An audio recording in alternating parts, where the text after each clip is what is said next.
makiyajimni chiroyli o'tirganini qaranglar, tekis o'tirganini, anaqa yuzinglarni makiyaj qilishdan oldin yaxshi uhud qilsanglar, makiyajingiz dahshat o'tirar ekan. Keyin особенно oval spreyimiz bor-ku, oval spreyni ko'pgina sepib, yuzni zo'r qilib namlantirganingizdan keyin tonalka surtsangiz, voshshe cho'tka bo'lar ekan.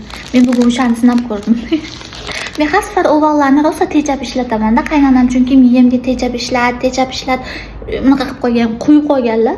Shuning uchun tejab ishlataman. Bugun shundoq qilib hamma joyga sepib, prям dahshat ulajnat qilib makiyaj qildim, zo'r o'tadi makiyaj. Ancha bo'ldi kimbap yemaganim. Bu kimbap tuna baliqli va sirli.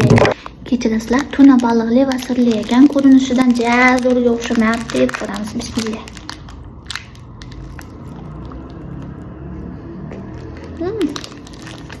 Kimchi bo'lganda zo'r bo'lardi.